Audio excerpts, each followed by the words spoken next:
aking bawal na gamot, na inakala kong makakapag-alis ng kirot, na nadarama dulot ng aking pag-iisa. Kahit panandalian sa isipan ko'y mabura ang bawat suliranin at mga pasaning dala, at ang mga problema na gusto ko na mawala. Hindi ko man napapansin, panahon ay dumadaan, kahit mali ito lang ang alam ko na paraan. Yeah, ako'y itinaguyod mag-isa ng aking ina. Lumaki akong walang gumagabay na ama. Hinanakit at galit ay naipon sa aking dibdib, na sandaling nawawala sa aking bawat paghithit. Ito ang natatangit na nalaman kong solusyon upang makatakas sa mga gantong sitwasyon. Ang paggamit ng tinatawag nila na damo, at paghigop ng usok ng gumukulong na bato.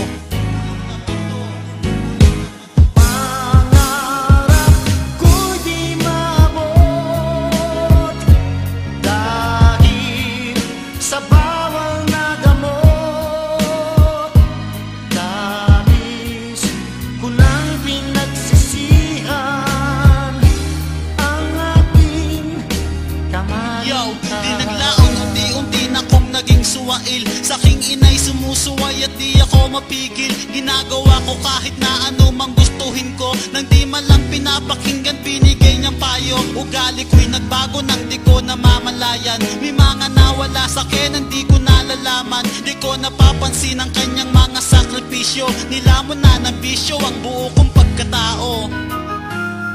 Pilit ko mang iwasan ay hindi ko na magawa. Sa ipinagbabawal na gamot ako'y lulong na. Ilang beses na akong nagtangkang ito'y alisin, ngunit ang dulot ay hinahanap-hanap ko pa rin. Dahil sa bisyo ay hindi na ako nakapagtapos ng aking pag-aaral, kung kaya ngayon'y higahos. Pangarap ko sa buhay ay kahirap ng abutin. Ang gusto kong mangyari ay malabo ng marating.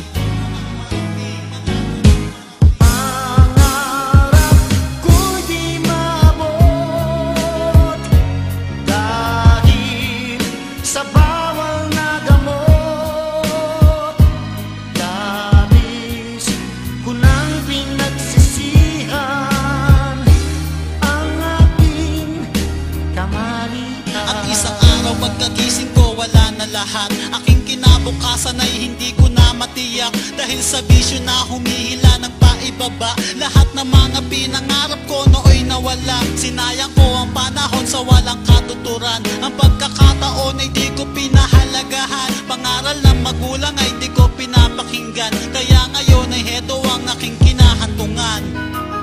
Yo, pagsisihan ko man ang aking mga nagawang kasalan ay di na rin pa maibabalik. Ang panahon na dumaan na aking inaksaya, na akin lang nalaman kung kailan huli na. Ngayon ako ay heto't nakikipagsapalaran. Pinipilit na kalimutan aking nakaraan, at pilit din na umaahon upang magsimula at itama ang aking mga maling nagawa.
Sandel Sadista Production.